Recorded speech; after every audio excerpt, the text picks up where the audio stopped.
It's calm. Calm. Okay, very good. I just want to check. We had a heavy downpour yesterday. How was it yesterday there? It was calm. There was no downpour. Okay. All right. So, dear listeners, the aim of the show is to introduce you to the spiritual knowledge in the light of truth, the Grail message by Abdushin. And as usual, as you know, we have a new topic every week. So the topic for tonight is the necessary knowledge that leads to self-consciousness. It sounds quite a mouthful. I'm going to say it slowly. The necessary knowledge that leads to self-consciousness. And we'd love you to join us with any questions or comments. The number to contact us here in UK, it is 079 444 31366. You can call, text or use WhatsApp. And if you're outside of UK, it is 0044 79 444 31366. Again, you can call, text or use WhatsApp. I'm going to start with, what is the Grail message? The Grail message in the light of truth by Abdushin is a spiritual knowledge of life. It offers an explanation of the world, a picture of creation on the basis of natural laws. Its lectures contain valuable basic elements as a help in life. For through the knowledge mediated, the reader is again brought closer to life and led back to God. The Grail message deals with important fundamental questions of life by explaining in a clear and logical way the automatic working of the laws of nature, the whole weaving of creation, allowing every process to be recognized and thereby the purpose of our whole life. It is directed at the individual and speaks to the innate experiences of the human being, their strengths and weaknesses. Thus, every reader has the opportunity to discover, through the intuitive perception, if what is stated is the truth. Combining with the matter-of-fact reasoning, a complete world picture arises, where there is no separation between the visible world and the great world beyond the five senses, nor any separation between scientific and religious striving for knowledge. I'd like to give you a couple of quotes from the author of the Grail message, Abdushin. The hearer and reader of my lectures should always work within himself, keenly probing and building bridges from one lecture to the other, as well as out into the great and small world happenings. Only then will he be able to understand the Grail message and find that it... Sorry, I'll read that again. Only then will he be able to understand the Grail message and find that it gradually shapes itself into one complete whole, without leaving any gaps. Again and again, in all the happenings, the reader will come back to the basic features. He can explain everything without having to change even one single sentence. The word of the Grail message lives, so that it permits only those people who really carry the honest desire in their souls to find abundantly. All else is automatically rejected by it. For the arrogant and those who seek superficially, the message will remain the book with 7 seals. And I'd like to give you one more quote from the author. I wish to fill the gaps which have so far always remained unanswered in the souls of men, and which never leave any serious thinker in peace if he earnestly seeks for the truth. So, dear listeners, I want to remind you again what is the topic for tonight. The necessary knowledge that leads to self-consciousness. I know it's a mouthful, so I'm going to say it one more time. The necessary knowledge that leads to self-consciousness. I invite you to ask any questions or send any comments. The number to contact us here in UK, it is 079 444 313 66. You can call, text, or use WhatsApp. And if you're outside of UK, it is 0044 79 444 313 66.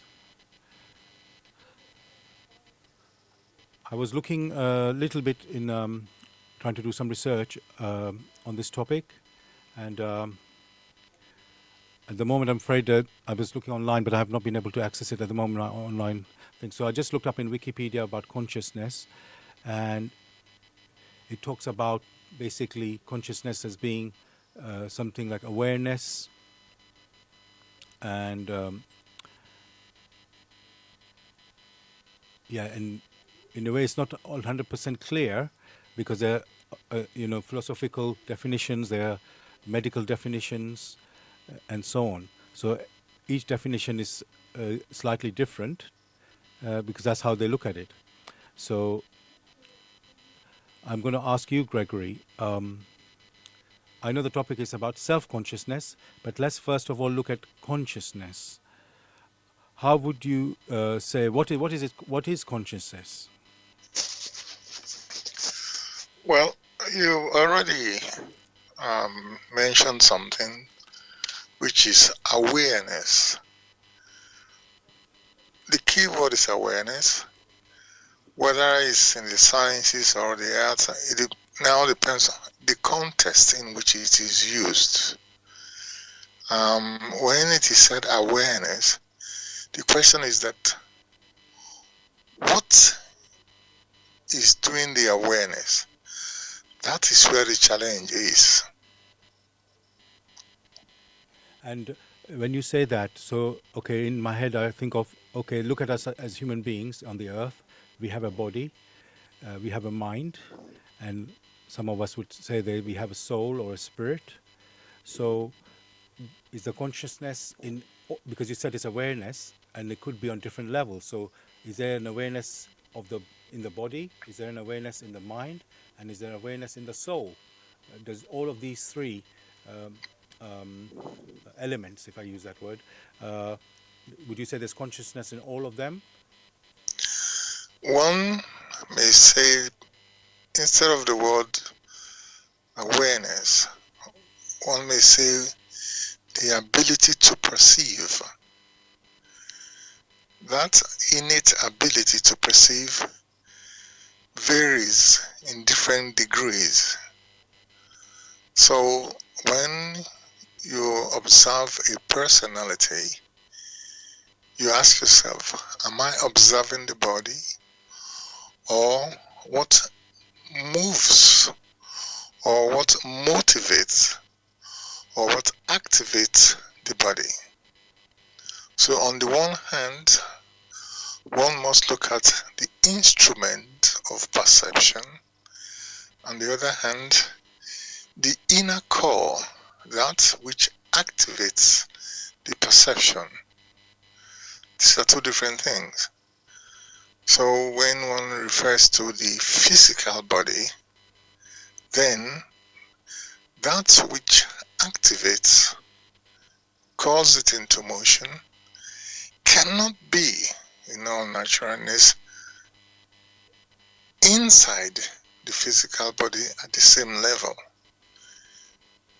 It resides somewhere, but not with the physical body.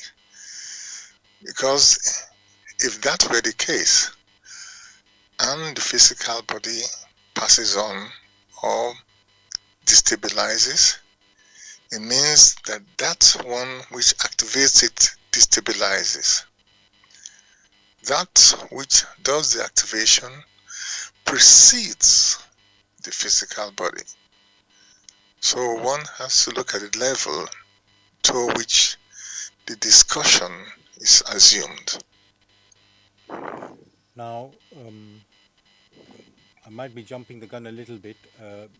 Something that struck me about you know, when you have elderly people, not always it has to be elderly, but many elderly people suffer dementia, and let's say, people who care for them, um, they notice that, you know, the person doesn't have that personality that they used to have um, before, you know, before dementia. So people feel quite sad, or this person can't, they can't talk with that person, they can't even recognize, the person who has dementia can't recognize people around him, you know, family members that you've known them for years and years, and you feel as I said, the relatives of the dementia person feel quite sad that this person is, you know, lost. Well, I don't know if I should use the word consciousness, because they're not dead, but they're just not the same person, you know. And then sometimes, let's say there's somebody, one of them, let's say, plays music, and then Gregory, just to say something, there's a bit of background sound going on. I don't know if you can I, just do I some. can hear some background sound, but I don't know where it's coming from. I see. Okay, okay. Okay, stop now. I'm glad to say. So basically, just going back to the question about talking about people who have dementia, or elderly people, let's say, and then the relatives notice the change in their behavior, where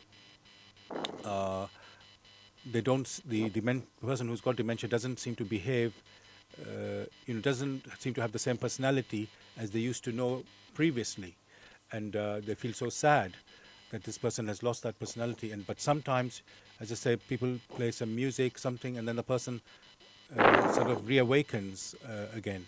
So my question on this is there something happening with regards to consciousness? Uh, because we are saying a consciousness is, let's say, in the let's try to understand where is the consciousness in a way, and then maybe related to this example that I'm giving.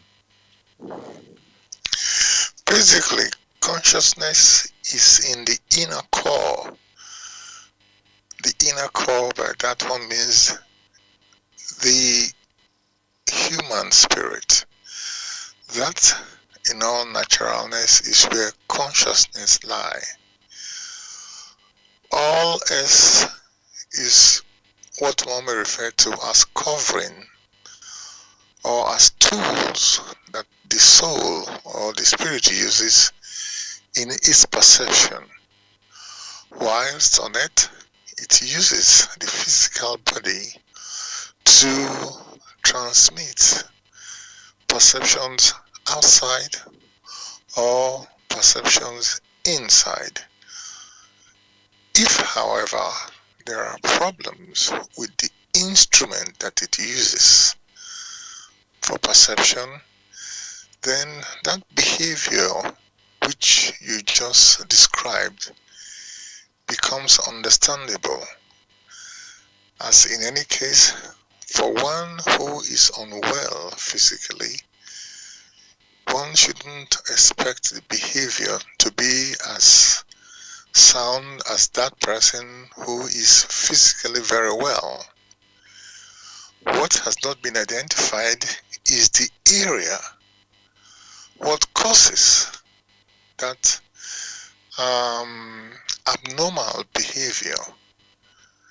The inner person, or the inner personality, the human spirit, is the same. The cloudiness that you have in the instrument that is used for perception, albeit the physical body,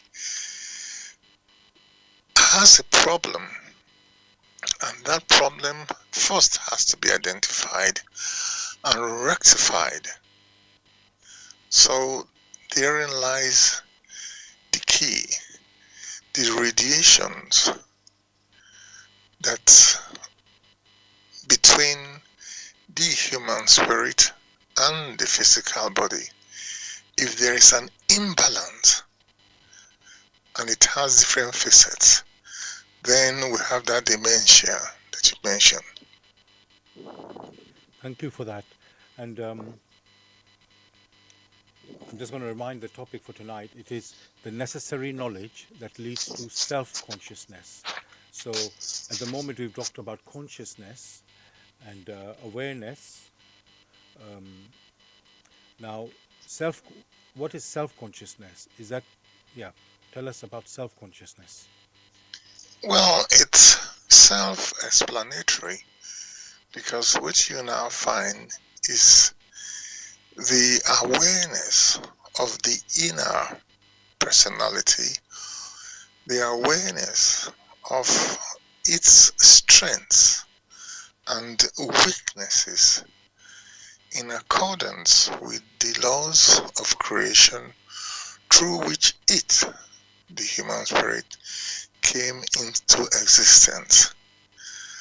One becomes very aware of its strengths and weaknesses, of why it has come into existence, and in that process, why it is here in this world of matter, then the necessary basis for moving on or making progress to become self-conscious.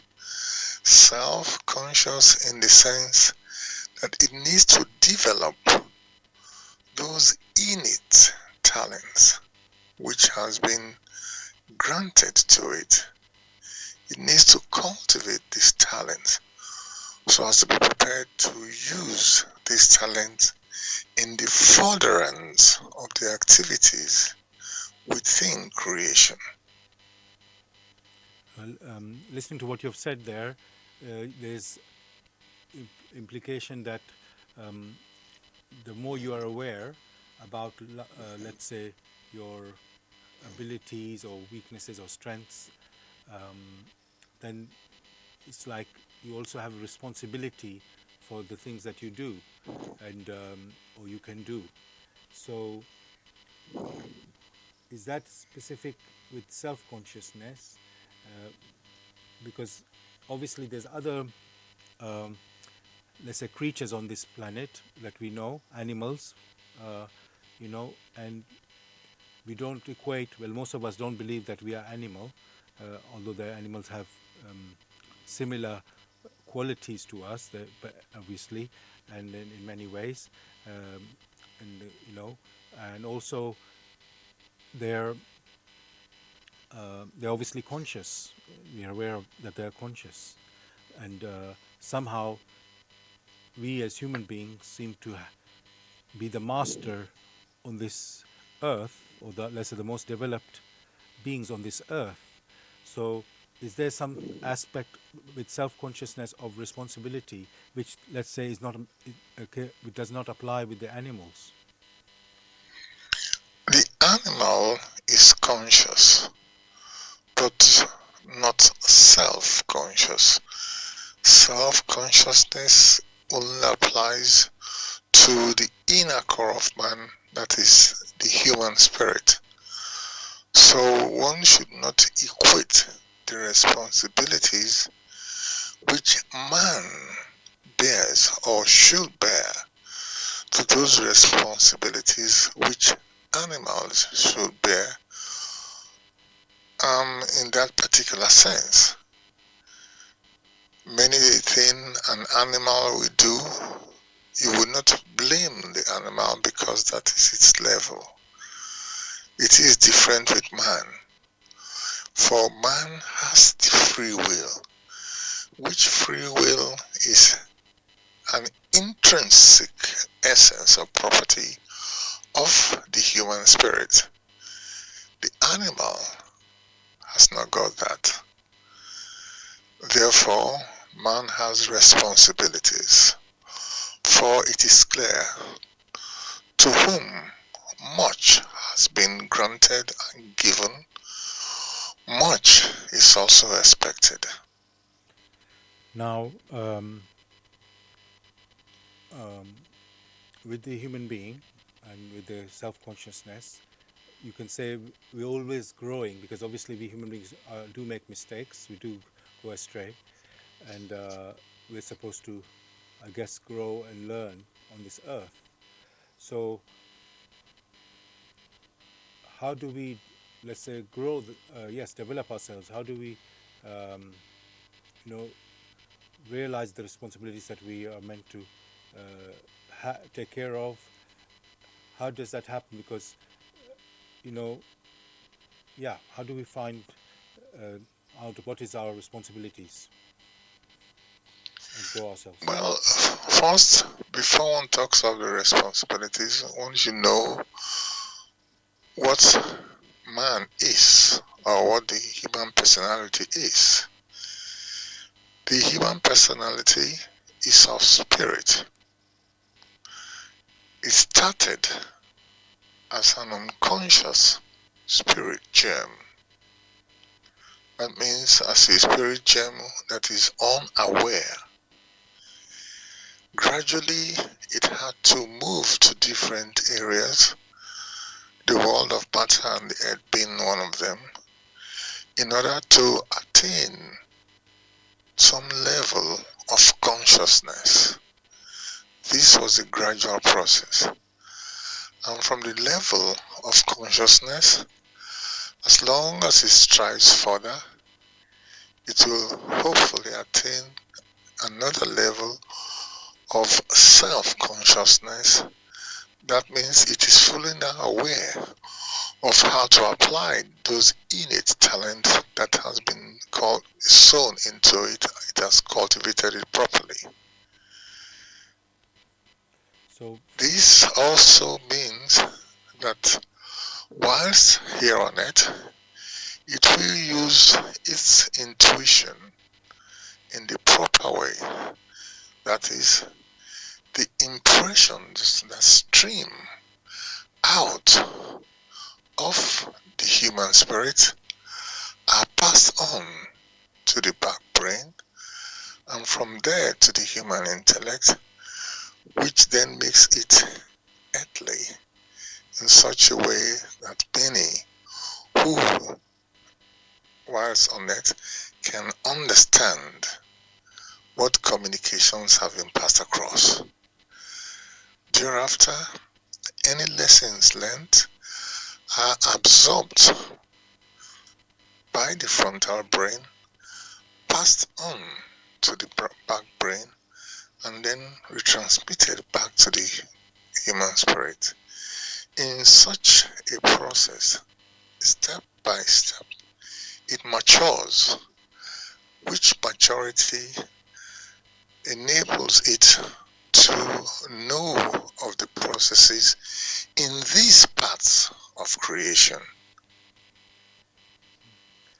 from what you've said there, it looks like we started a journey when we were just unconscious, and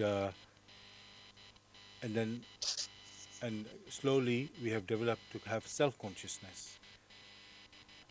How would that how did that happen? Did we say as an unconscious being that we want to become conscious, um, or something triggered to make us follow that to become conscious?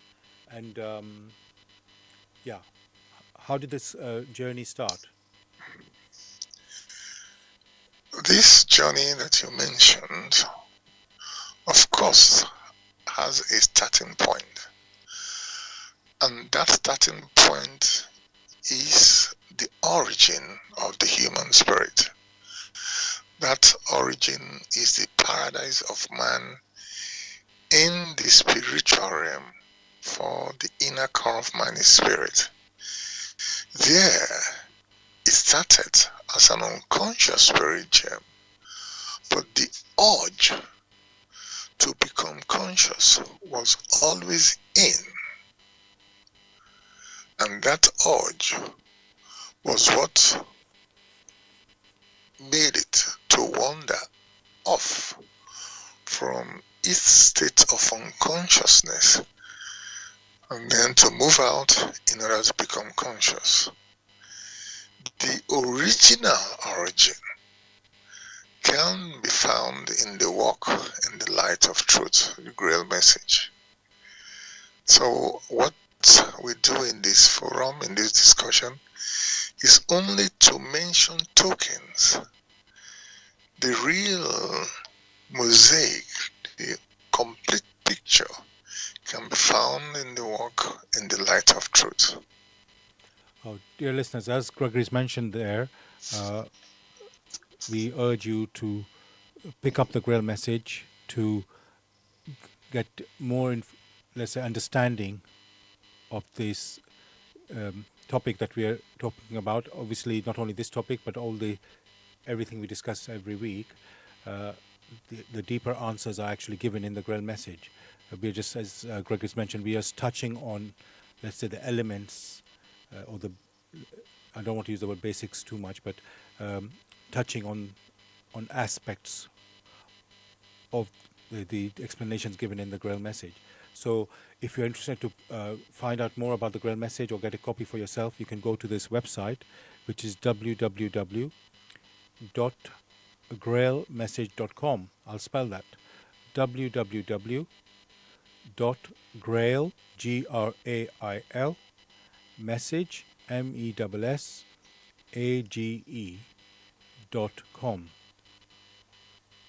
And listening to Bless Radio.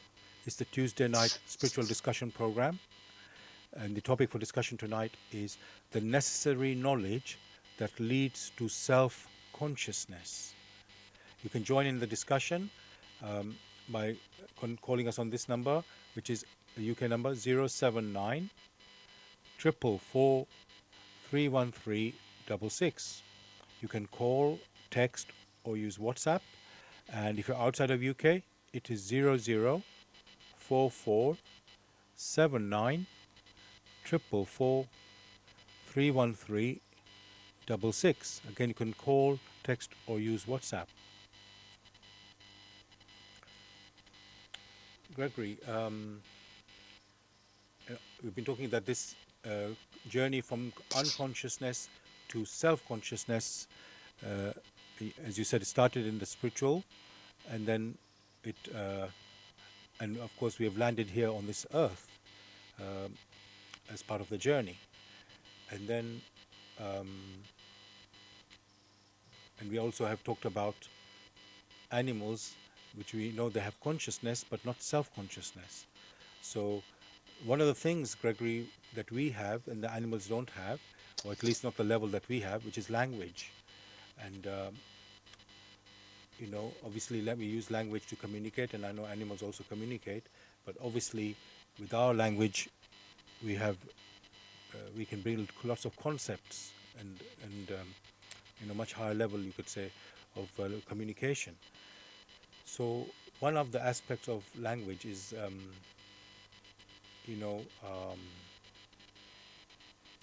the word I, that we use the word I. So this I we are referring to, is that talking about us as I just want to say these words, the spirit, the mind, the body? What is this I when we refer to the I? Strictly speaking, the I refers to the spirit. Whether one is referring to the mind or the body doesn't make much difference, because the spirit has coverings. The immediate covering are those bodies that belong to other realms other than that of the earth. At that state, it is referred to as the soul. When it then takes on the physical body, we're able to perceive, able to see and interact with it. Therefore, the physical body is not the person. It's only an instrument of perception. Just as you, to a very coarse example, you speak using your mobile phone. So people hear of you or your discussions through your mobile phone. But your mobile phone is not you. It's only an instrument that you utilize in order to communicate through distances. So that's how it is. You can throw away your mobile phone and get another one. You may decide not to use your mobile phone, but how far can you talk? That is only a very coarse example. The physical body is only a tool. The communication between the inner core, which is spirit, and the physical body is only through the human intuition. The process which was mentioned or which we have talked about is that of through the human intuition which strikes the back brain, and from there it is passed on to the frontal brain. It is the task of the frontal brain to transmit or to reformulate these impressions to make them understandable here on earth. And therefore, you now have that because the human and the frontal brain does so much work, it requires to rest. Whereas the human spirit is always alive. Well, for those that haven't gone asleep. Thank you for that, Gregory.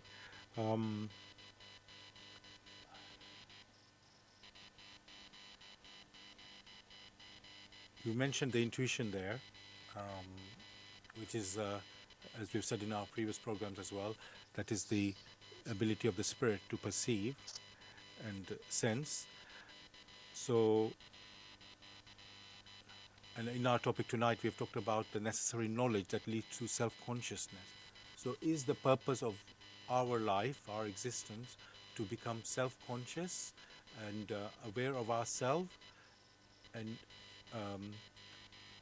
is that all it is, or is there more than that? That what is our purpose? The purpose is basically to be aware of our tasks, aware of the talents which we need to cultivate and use such that the task which we need to fulfill as self-conscious human spirit becomes very clear. And along the line, we want to mention that there are other activities and processes in nature, not only in nature, even in the spiritual realm, which we as self-conscious human spirit need to participate in, which initially as an unconscious human spirit we could not participate in because we were unconscious. Now becoming self-conscious, having acquired or having developed or enveloped those inner skills, talents that we are now able to participate, the nature of which is so fast, such that 1,000 years become as one day, because the speed of activities is so great back home, which we call paradise. Thank you for that, Gregory. Let's look at, let's say, on the earth, and you said we have the task is to develop our talents and grow in there. So, is that a never-ending task in the sense that what is the, let's say, the task on the earth? Is it simply to work on this earth so that we can develop the talents, or is there something we do on the earth for the benefit of the earth as well, because everybody has a job on this earth. Different people do different jobs, and so what I'm trying to understand is that we come from a paradise or spiritual world, uh, and then the aim is to return there as a self-conscious person, a personality. So, but on the way to do that, we are coming on this earth as part of the journey. And as you mentioned, we are wearing on this earth. We have a body that we wear. Not only this body, we have other layers that we have. The journey, where our journey took us, we took each time we traveled through let's say, a region or a realm. We took off the body of that realm, and then we landed here on this earth, and we took on the physical cloak, the body, on this earth. So my question is basically, yes, I understand that you say we're supposed to become self-conscious and sort of grow, but is there something on this earth also that we are meant to sort of achieve as part of our development? Part of one's development is also to ennoble this earth, to make it paradise-like from where once we had left. The longing is always there, but that's only part of it. Now consider that before you can advise someone, or before you can act as a helper or a teacher, it is only fair that you yourself might have experienced the same. Consider those who have been to the earth, have become self-conscious after wandering for a long period of time, and have gone back home to paradise. Consider that they themselves wish to be helpful to those people here on earth. If they themselves had not experienced the challenges here on earth, how would they then have that knowledge to be able to assist those who are going through similar challenges? They will lack that experience. So, having been here, whatever experience they have gathered becomes useful for them along the line, not only for their own self-consciousness, but also as part of the activities of those who then come to this realm to be able to assist them even at that distance. And another thing you mentioned, Gregory, is that we have a free will. So it's like you can develop in many different directions. And yet you've said there's like a set path or goal for every spirit, which is to become self-conscious, and and return.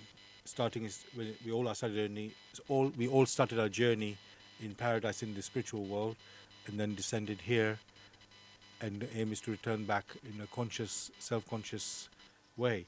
So if we have this free will,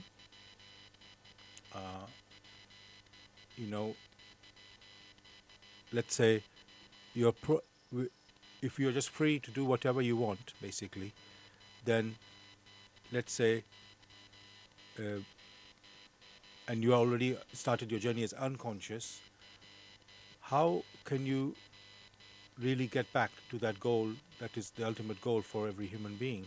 Because if you're left to your own devices, most likely you can say some people will go left, some people will go straight, some people will go right, some people just keep going in circles, and how would you know what to do, basically? And if you have this free will, you will just do whatever, basically whatever you want to do. First, there should be clarity of what free will is. Free will only applies to the human spirit, to the spiritual core of man. What many talk about when they mention free will are basically intellectual activities where they can act in an arbitrary manner. That is not what one is referring to here in this spiritual discussion. Free will is an intrinsic attribute of the human spirit in order, to choose those experiences that will enable it to mature as quickly as possible and return home. In this, there is always the gentle guidance, for the human spirit was not left without help. In fact, there is always help for the human spirit, even in making these decisions, for it can sense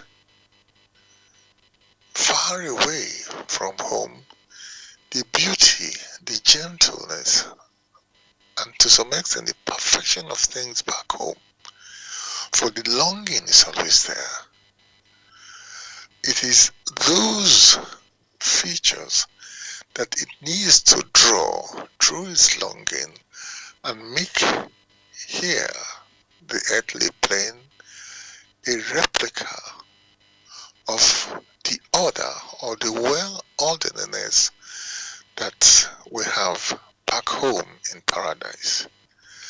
That is a task that is senses. How it goes about it varies from person to person. It doesn't do things in such an arbitrary manner, such as destroying others who, like himself, are striving to understand how they need to proceed right in order to achieve the same task or the same aim as the other human spirit. So it's not that people are just without help. Help is always there. Again, what then counts is how much the human spirit is able through its activities to perceive of this help and make use of this help. There are many who listen or are able to use their intuitions to perceive of this help and follow it gradually. There are others who do not wish to and they move away from the help. Again, that is only an attribute of the free will. For, like we said, to be or not to be has never been the question, for every human spirit wants to be, wants to become a being in the fulfillment of the tasks which are allotted to it according to the laws of creation. The challenge has been how to be. How does the human spirit use its intuition in order to mature? That has always been the challenge. Thank you for that. You mentioned help, and it seemed like the help is help is almost for each person individual help. It's like whatever that person needs, and then, as you know, on the earth we all go to school, or let's say most of us go to school to learn our ABC and make words and sentences and obviously communication, go into our jobs and careers after that, and it's all very well structured. But the way you said about the help, you could say in our development, it is more like each person can tap it himself. And of course, we are aware there are also many religions or spiritual teachings, which obviously many people in the world follow that. So, and you could say that maybe they get indoctrinated in these teachings to believe it and to follow it. And So when you use this word help, is this help given in these teachings, in these religious or spiritual teachings, or is it given individually? Like you mentioned, as I say, using your intuition, and because, or you need a mixture of both, uh, because it sounds a bit to me. It it will only work for those people who have the sufficient ability to use that ability. Because if you don't know about your ability, as I say, when you go to school, you learn. The teacher teaches you all these things. Yeah, of course, how you perform is up to you. But with this, let's say, knowledge of our living our life, it seems to be a little not very structured, or not very how can I say, so accessible, if I can say like that. It's not so easily structured. So if you can tell us, how is the help given? A simple example one would like to give is that of musicians. How many musicians have you seen gone to school to learn ABC and 1, 2, 3? How many painters have you seen gone to school to learn to do some advanced course PhD in how to paint or how to compose music? Most of this in the arts is only the vibration, the inner vibrations which they sense, which they now put in words or music or whatever. There was very little schooling for them other than the perceptions of the activities around them, and they have this inner longing or this inner urge or yearning which they have now brought into their music. It was never that they went to some very, very high institution to know how to play the flute or to play the guitar. In fact, in really music, you'll never go to study these things in the university, but it is personal. Would you then say because they didn't go to the university, it was not structured? No. Structure, as we know it, is the structure that the intellect can grasp. The structure or the superstructure which comes from the vibrations of the inner man, of that of one's intuition, is so varied, so very varied, that it's difficult to compact it and compress it into the way which the intellect can grasp. Therein lies the difference between those who walk from out of their spirit and those who walk using the intellect. So these are two different things. What is expected is first and foremost to be able to use one intuition in the right manner, to be able to perceive of the fine vibrations which assail the back brain and then being transformed to a firm structure which many others, including oneself, need to understand. So they are varied. Many of the things that you mentioned only turn out to be that which belongs to the intellect. For the spirit, there are very many variations because it expresses itself in different ways. And that's why you will find when a case of music is mentioned, you may find someone who is skilled, able to do two things at the same time. So one only took music as an example.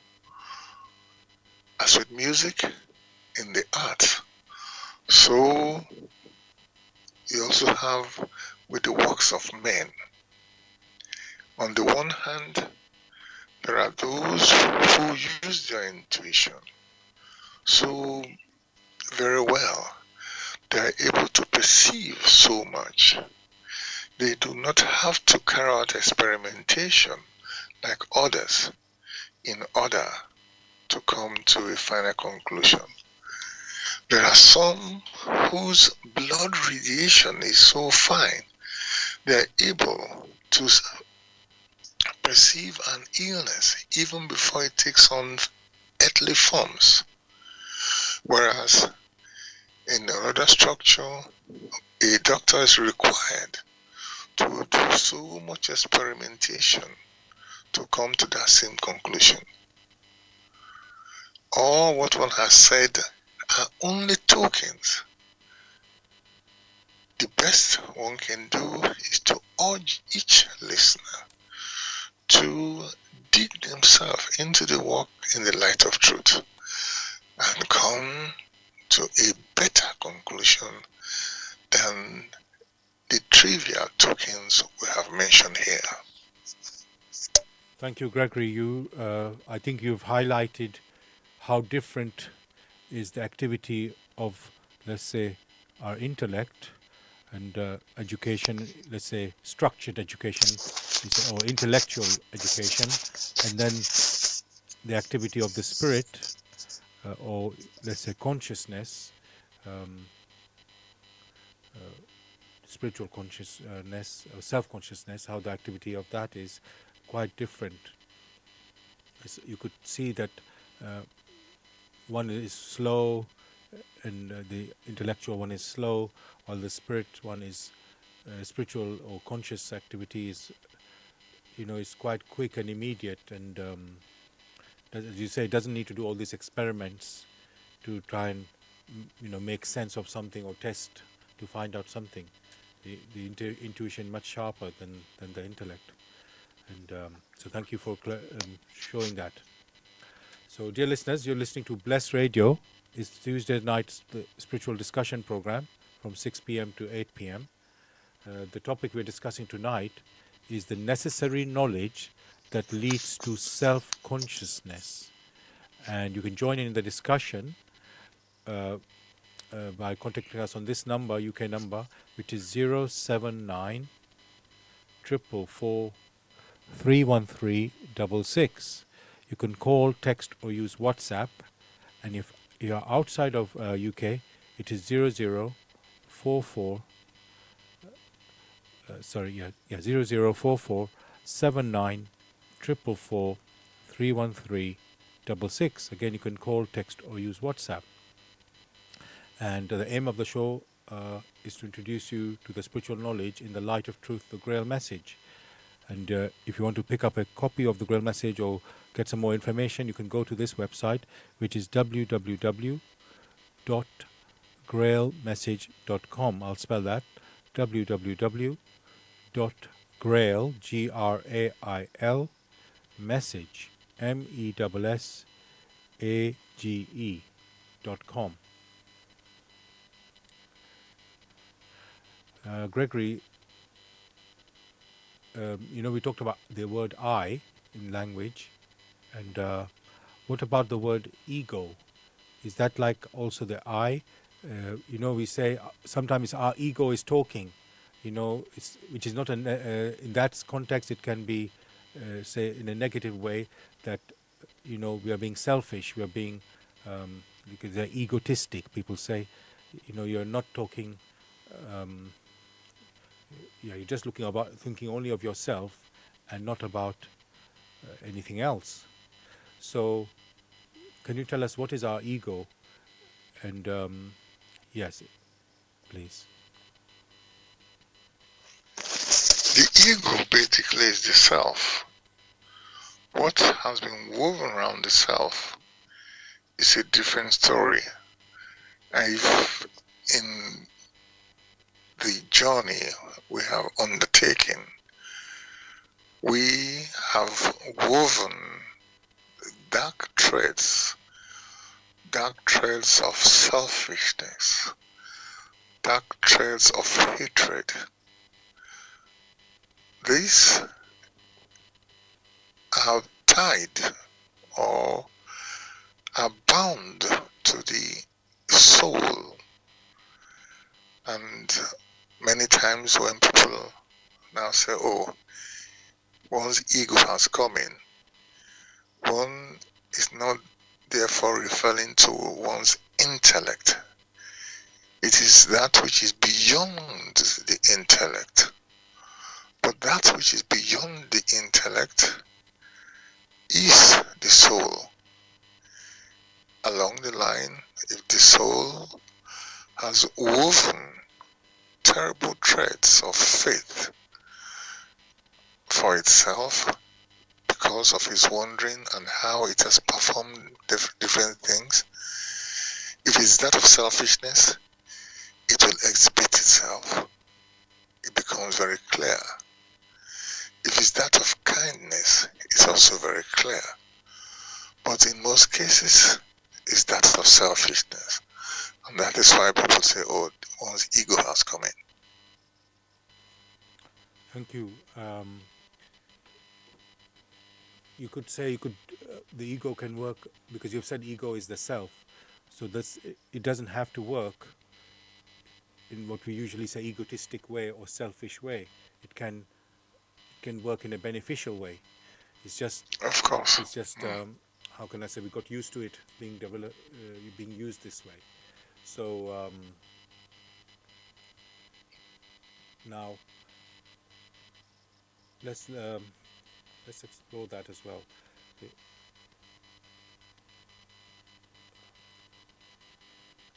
Before I do that, actually, there's another word called the soul, and I just wanted to clarify, because we've talked about the spirit, and we talked about obviously we know about the, let's say, the body, and you could say the mind, which and let's talk about the soul. Is that also the same as spirit? Because people do say, use it like the same way, that we are a soul. Actually, at the beginning of this discussion, one had mentioned the word soul several times. And one had already mentioned that the inner core of man is spirit. However, that inner core of man, having left its origin to come to experience in different realms, it needed to take on the covering of that realm. And when it left, it first passed through the realm of the animistic, from whence the soul of the animal originates. It then came into the world of matter and took another covering. Finally, it arrives here on earth and took on the earthly body. So, the inner core of man has different coverings. Whence the inner core of man departs this earth, it means it severs itself from the physical body. What remains is what is referred to as the soul. But when at birth it takes on the physical body, we're talking of man on earth, then we're able to perceive him in a physical sense. But otherwise, the soul is always there. So, it is the same personality, one with the physical body, which is man on earth, the other without the physical body is referred to as the soul. Thank you for that. And the other thing, because I'm using the words that people use a lot: mind, body, spirit.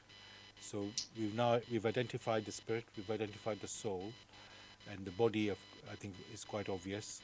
So the next one is the mind, and so what is the mind, or where is the mind, and what's its relationship? Basically, Yeah. the mind is used in a more confused state, just like the soul.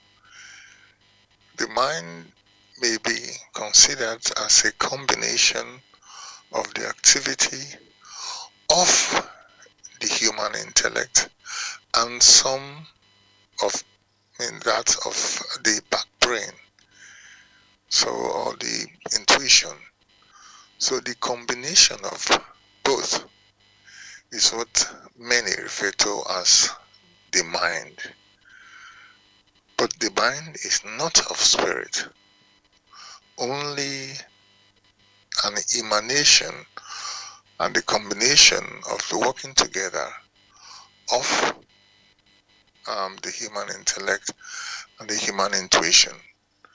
Sometimes it is so very colored that the mind is bogged down by impressions and feels sad. Sadness only arises from within the soul. So one may say 50%, 50-50 or 40-50, it depends. Depends on how one has purified oneself to be able to perceive very clearly. Thank you for that. And you mentioned sadness, and I'm thinking about emotions now. So our emotions are this. I was sort of trying to look at it with consciousness. So is that our emotions? I can't say they're not physical, because we know that they're not physical. Are they like something from the spirit, and how does it relate to our consciousness? Is there maybe I'm mixing the two terms. So basically, let's define emotions. What is emotion? Well, emotions are the impressions that stream out of the spirit. However, what you then have is there is a coloration of these emotions once they get to the frontal brain. One should never forget that the brain, which is the seat of the intellect, is only a product of the physical body. And once the physical body degenerates and is no more, the brain is gone, the intellect is gone. So it is the inner core that is able to retain the experiences, preserve them, and use them some other time. Whilst on earth, as long as the physical body is there, is able to, a limited extent, preserve these things. But once it drops, it's all gone. The emotions do not really come from the physical body, because the physical body are instruments of perception. Sorry, just say that again. Are you saying the physical body is instrument of perception? Of perception, yes. Yeah. Okay. You use, basically the physical body grants you 5 senses. I see, yes. Which senses we all know. And once the physical body is no more, those 5 senses are no more. Yes. But the vibrations of the spirit is still there. So it is the spirit that has the emotions, the inner motion, not the outer motion. It is the spirit that is sad. The instrument it uses is only to grant it the opportunity to know the state of affairs. And so let's look at, let's say, how we apply these things now, and being conscious of, let's say, things that are going on around us. So, let's say somebody's lying or making a story up, and obviously they just say it, whatever their stories they say. Is it possible for the listener to that story to determine, you know, through, let's say, through our consciousness, to determine if that something they're saying is a lie or made up? Yes, it is very possible, but it depends on the perception of the listener. If his or her perception is so fine, it can already perceive the dissonance between the reality and what that person is saying. It is not rocket science because it says they do not agree. Therefore, you have people whose mode of perception is so fine and they're able to, make their way very quickly. Just as the example one gave of many a person who are able to see an illness even before that illness develops, and that person is able to advise others about it so that they can avoid it. These people, through their blood radiation, have fine perception and able to bring help to many persons who otherwise would not have known about it and would have had to perish along the line because it would have been too late. In the same sense, there are many who are able to see one's thoughts and see the contradictions, but it depends on how each person have built up themselves. It depends on the sort of diet they have attained. There are so many other factors that come into it, but each person needs to make a decision how he or she wishes to be. Now, everybody is different and everybody has different abilities. As you've already mentioned the talents, which, somebody can be musical, somebody can be artistic in painting, or another person is more, into, let's say, earthly, let's say, hard things like, putting things together. If I use the word engineering, maybe you don't have to be engineer like that, but in any case, something in that type of mind. And so what I want to ask you now is, does everybody have actually the same potential abilities, like to become talented in every, let's, you could just choose, let's say one person is going to be,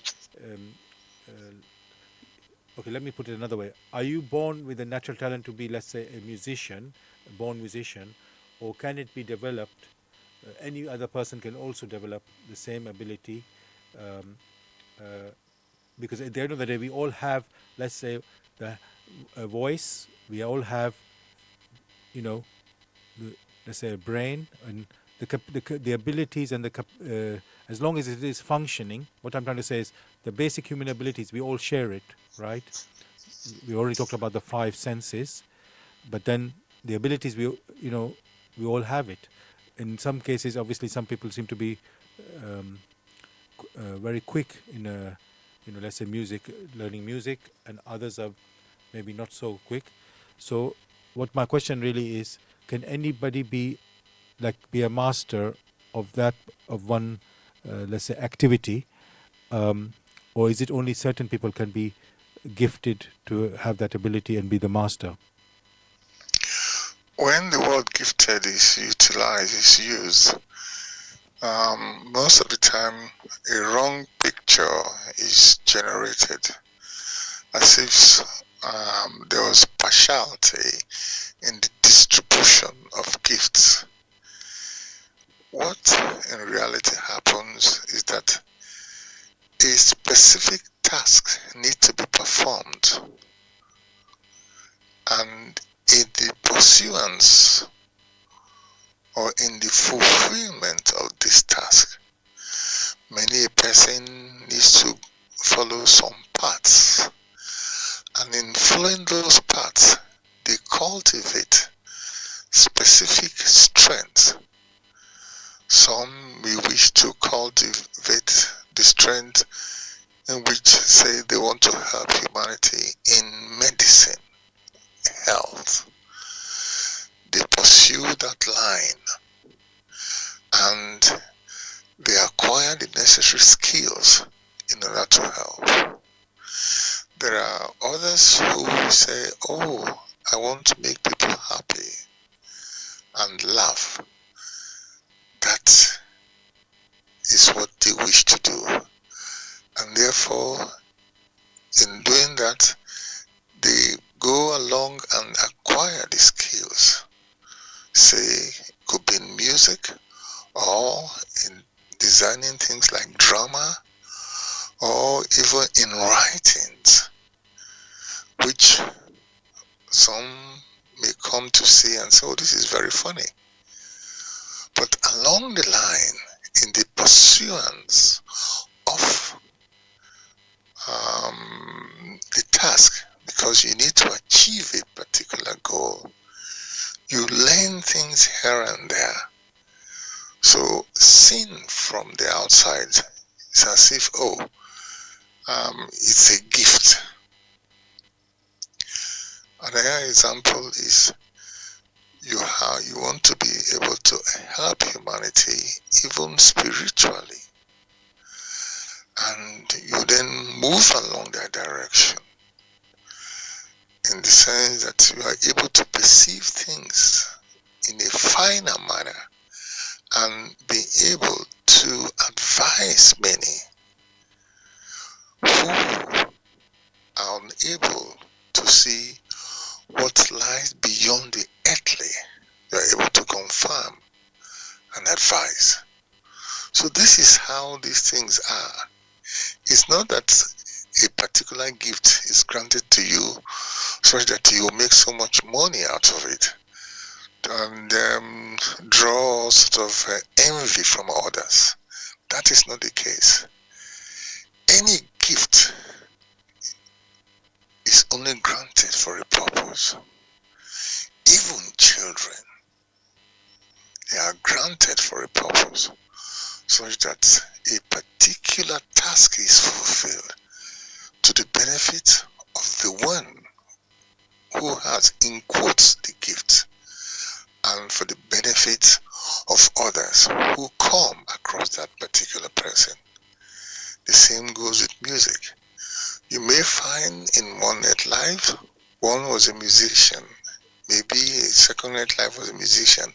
He came again, he has no knowledge of music, because that's which he wanted to do in the first two earth life. Through music it has done.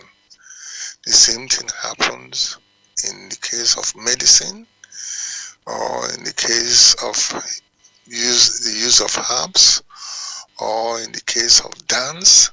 There are so many other things, but the goal is the key, and that's which man needs to do in order to contribute to the happiness of the constituents of a scenario. I just want to thank you for the answer, and I just want to clarify something about that. Um, you said the goal or the task is or the purpose is like the starting point of it. Rather, so I just want to understand.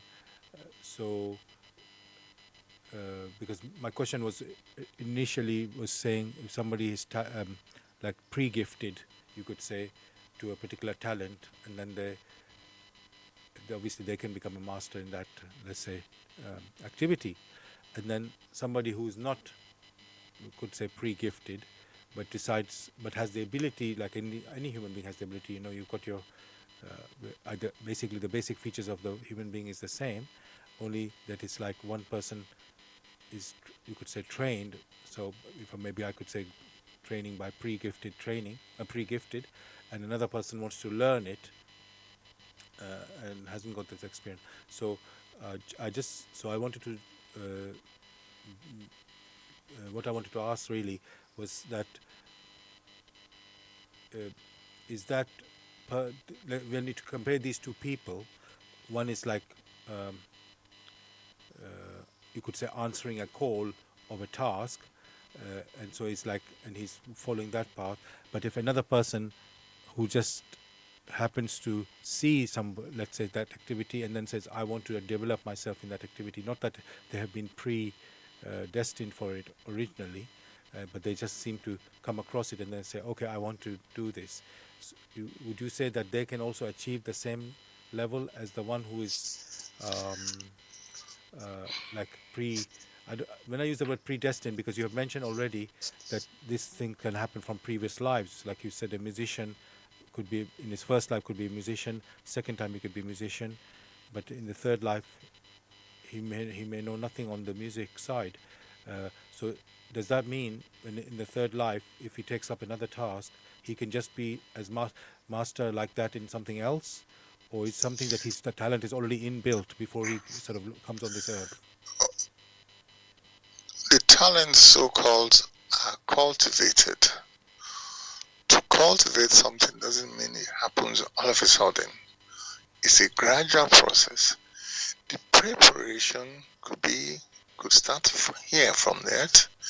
It could be when the person has left the earth and in other realms learns, because there are the activities in other realms.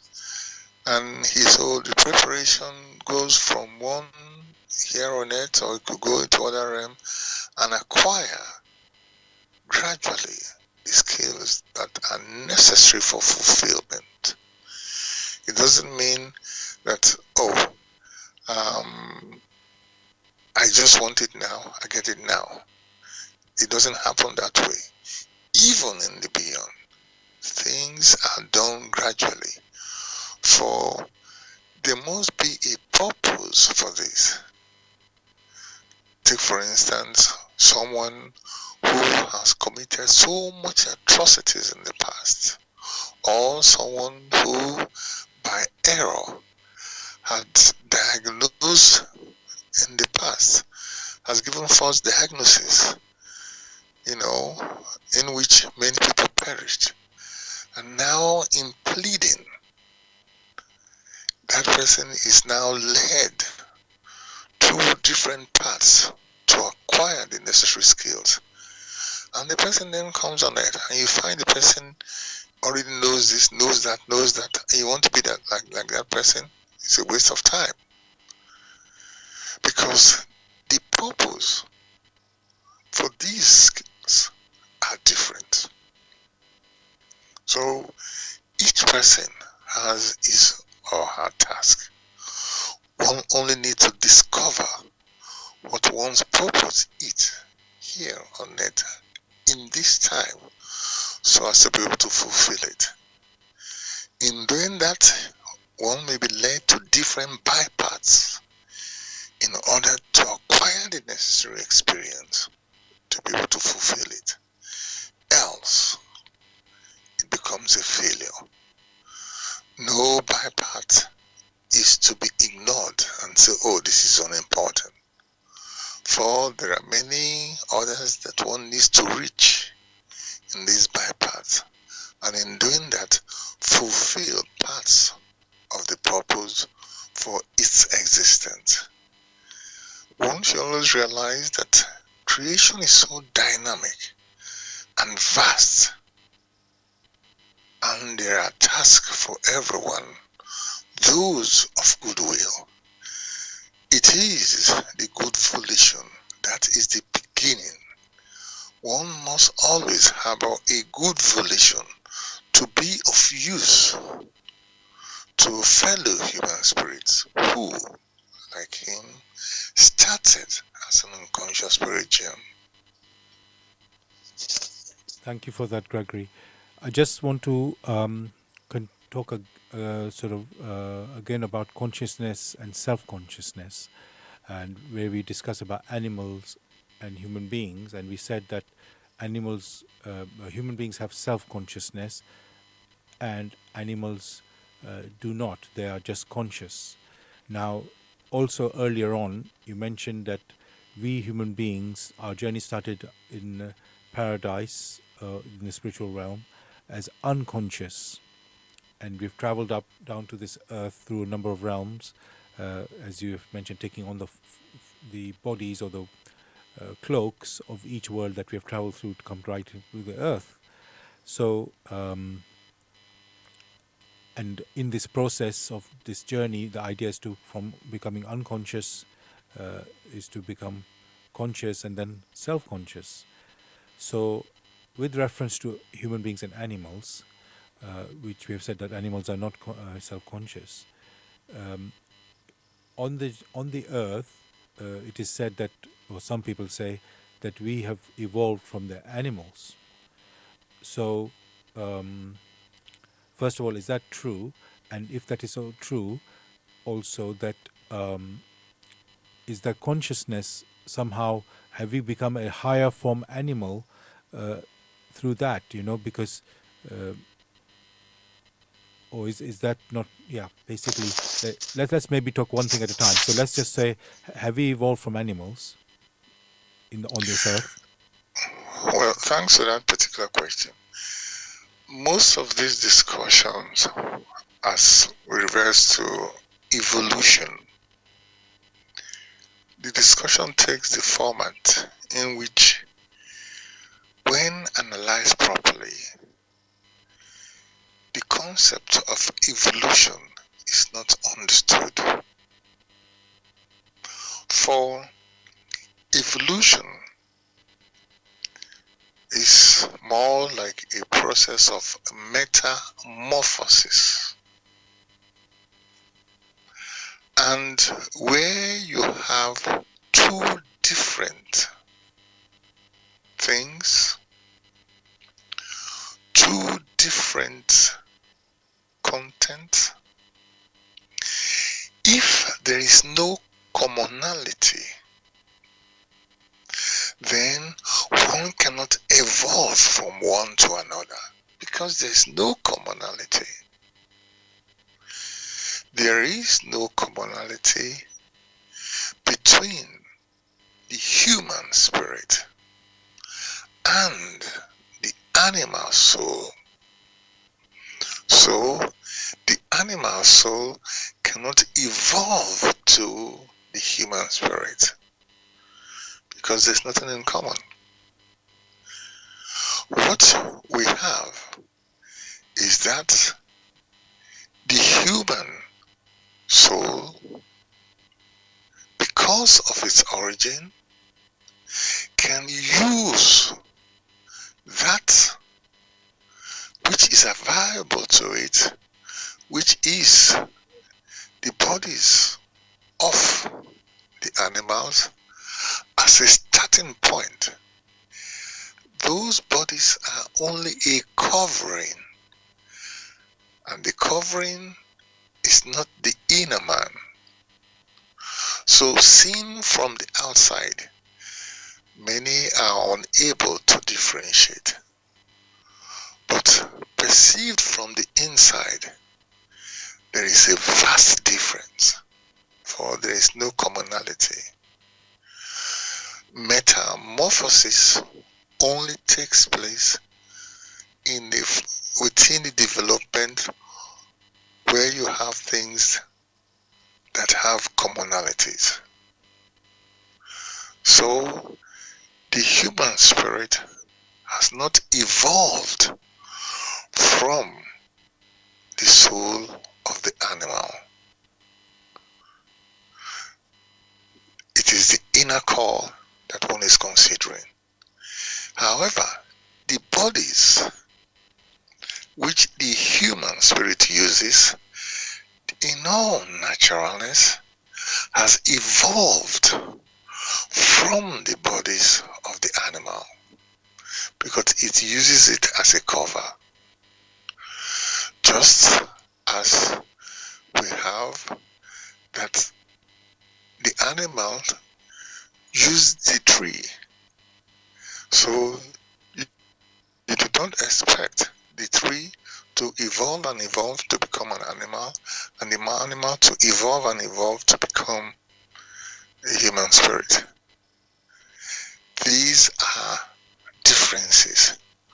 One may serve as a cover, but not the core content. And that is the biggest difference that we have. But that is only possible if the human intuition is still alive, for there it is able to perceive. But with the intellect, it's a boundary that it cannot cross, because it itself grew out of this evolution and at best has been ennobled by the inner core of man through the radiative processes that abounds in creation. Thank you for that. And now, so the question which I put in this, but I will address it in this now, which is consciousness. So, following from what you have said, so has the what you have said is what has evolved is the body of the animal that the human being has taken over, and because it's only the common thing that can evolve, and that's the body that we have in common that has evolved. And you said the core is the spirit in the human being, and the core in the animal is the soul, and that has not evolved because they're two different. That is the real being or the person. So I can't really refer to animal as a person, but as a being or a creature. So now, with regard to consciousness, so as we said earlier, the human being does have self-consciousness, but the animal does not. So,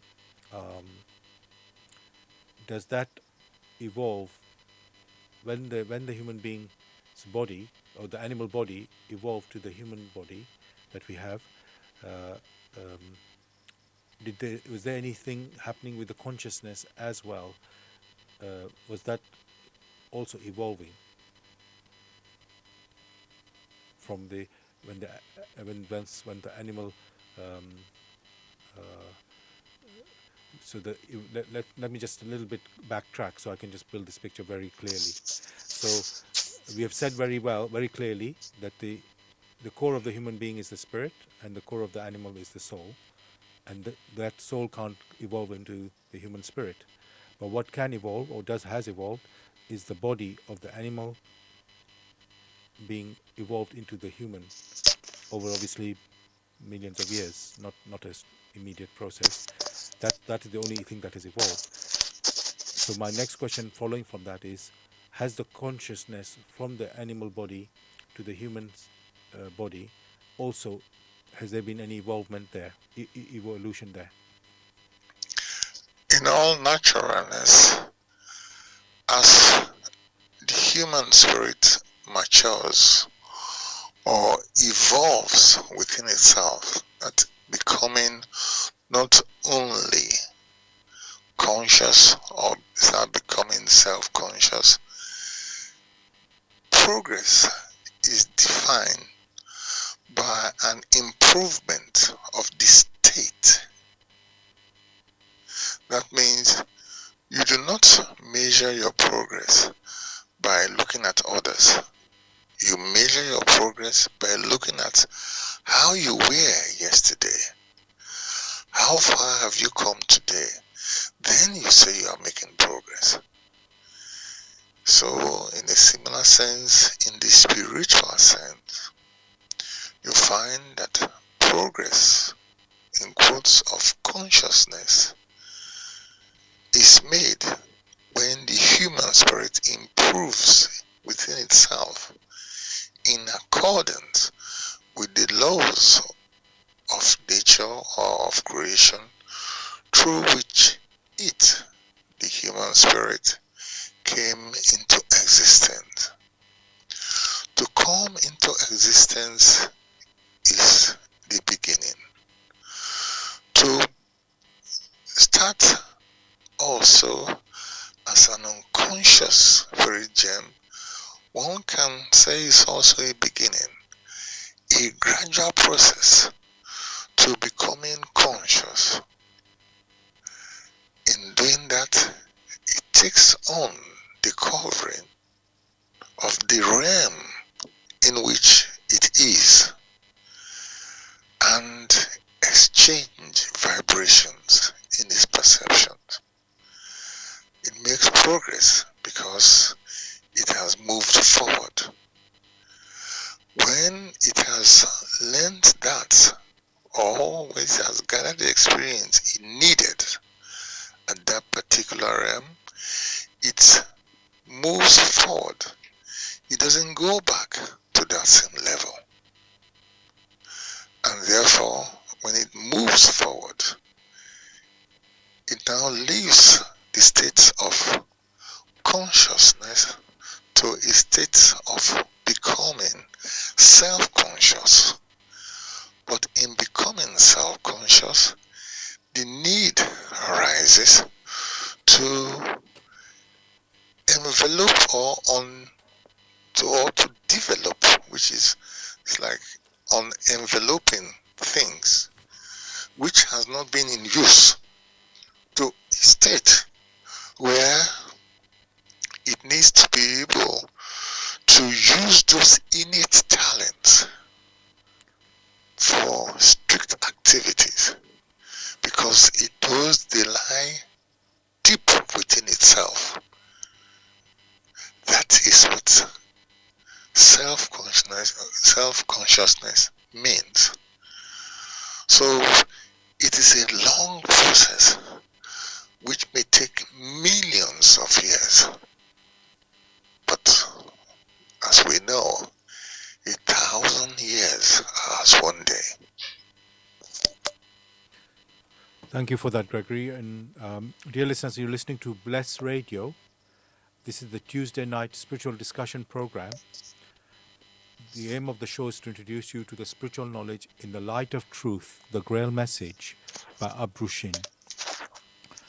And if you want to get a copy of the Grail message or get some more information, you can go to this website, which is www.grailmessage.com. I'll spell that, www.grail, Grail, message, MESSAGE.com. And the topic we are discussing tonight is the necessary knowledge that leads to self-consciousness. I'll say it again. The necessary knowledge that leads to self-consciousness. And you can join in the discussion by contacting this UK number, which is 079 444 31366. You can call, text, or use WhatsApp. And if you're outside of UK, it is 0044 79 444 31366. Again, you can call, text, or use WhatsApp. Gregory, you've described, this development from for the human being from being unconscious spirit germ and traveling, from this paradise, which is obviously the non-material world, onto this earth, and in order to become conscious, and then actually after becoming conscious to become self-conscious. So now there are many people on this earth that they think that, okay, I mean, they agree that we are developing and all that, and then they think, oh, we can go and become divine, or some people call it God. So it's like another higher level of consciousness from I don't know how to say from self-consciousness to divine consciousness. I don't know if I should describe it like this. So first question about that is that true that it can become this way? And yeah, is that possible? In the first instance, we discussed just a while ago that the human being is of spirit, and it started as an unconscious spirit germ, and when or if it follows the laws of creation through which it came into existence, it is possible for it to develop or cultivate aright those innate talents and return back as a self-conscious spirit. So it is no more a gem, but it becomes a being. The same thing happens to the animal that undergo some development and returns to its level. One can see this also in the case of plants, where we have seeds or germs that then grow and come to maturity, and that is it. The human spirit that has come to maturity as a self-conscious human spirit has not got those innate abilities to rise higher, because those qualities of divinity is simply not there. Therefore, you cannot do any metamorphosis from your state to a higher state when there is nothing in common. That's what we were stressing. There is nothing in common when it comes to the inner state of man between spirituality and divinity.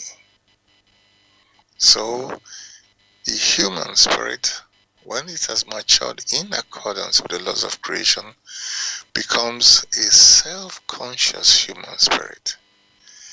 It cannot go above that to a realm where it becomes unconscious, because the activities that abide in divinity, it, the human spirit, can never grasp, will never grasp, because it doesn't belong there. Even from divinity to the source of all power, where the personality is, from which all radiation streams, divinity doesn't even strive to move there, for it is conscious that it is dependent on this power, just as the human spirit is dependent on the divine power or spiritual power. It is, in all naturalness, it's just a manner or a matter of the level at which a personality has started. There in divinity, one does not have a personality starting as an unconscious spirit gem to a conscious or self-conscious spirit gem, because there is a difference between spirituality and divinity. And there is a massive difference between spirituality and the center where all power streams. There, the human spirit has no name, nor can even divinity has a name. All that personalities know is power streamed from a source, and in their gratitude and satisfaction show this in their activities, not in arrogance, as you find the human spirit here on earth is as at now. Thank you for that, Gregory. I got another question about the self-consciousness of the human being. Like we've been saying continuously, that we human beings, we started as in this paradise as an unconscious spirit germ, and we've traveled up to here to the earth, or down to here to the earth, as a part of a journey to grow, become conscious and self-conscious. So my question is every human spirit that was born, you could say, in paradise or in the spirit realm, will it, all of us will become self-conscious? And because although we haven't mentioned too much about the laws of nature, the journey that has brought us to this earth, let's say we didn't, let's say, travel in a boat, how can I say, we didn't go on a boat from from paradise down to the earth. We were, let's say, drawn down here as part of our journey, and then are we drawn back to the to become self-conscious, back into the paradise? Does that happen for all of us? Does that happen to all of us? Yes, every personality, or no one should say personality, every spirit that has arisen from out of paradise to partake of the journey to become self-conscious is drawn back through the forces of nature or the forces that lie in creation. Whether that human spirit is able to go back as conscious or unconscious depends on how it has used its free will to mature. For it came in this realm of the world of gross matter or the world of matter. The world of matter is temporal, where there is a beginning, where it builds and it comes to fruition, and then it falls apart again.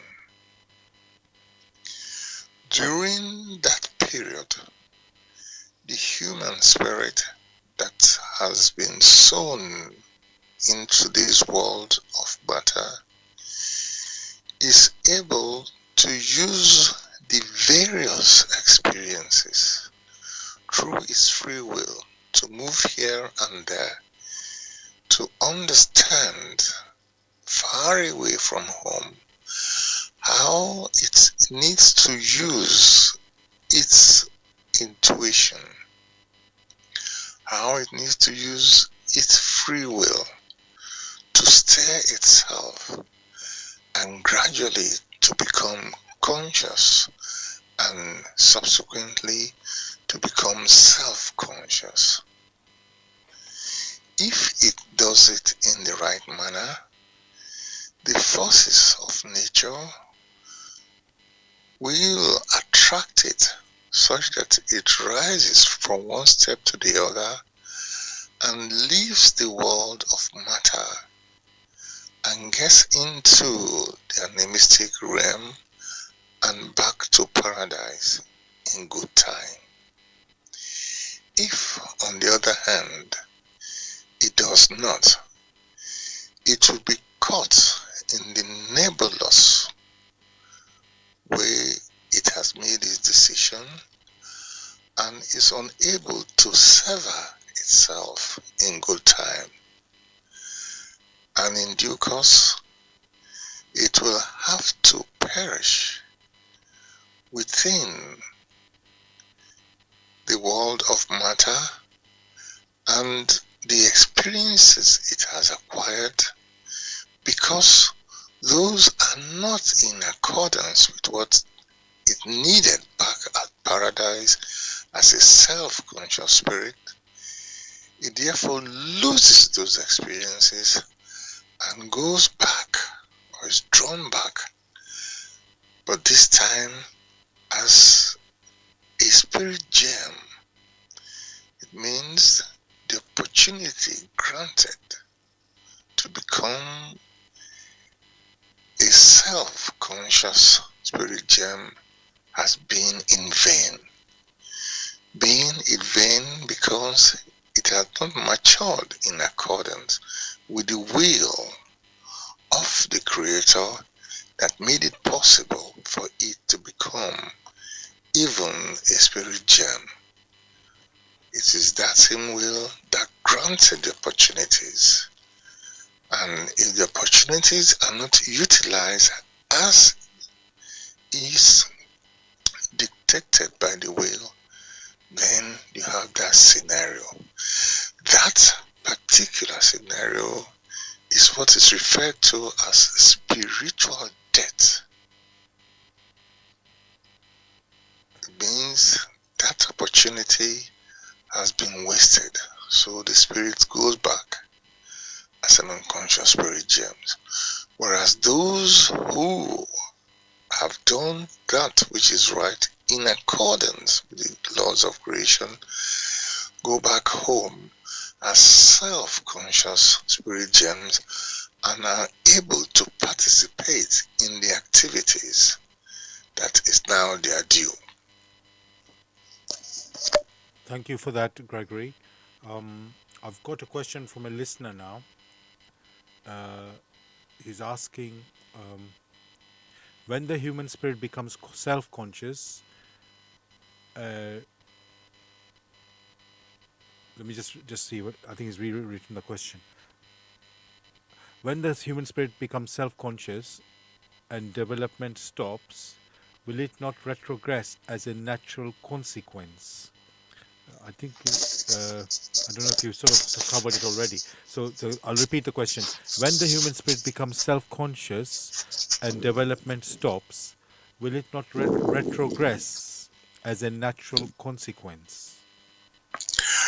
Well, it is assumed that a human spirit which has become fully self-conscious, and knows what it means to be alive, purposely stops its continuous development. That is never the case. For the more the human spirit develops, the more it wants to know about the activities in different places. So it doesn't stop.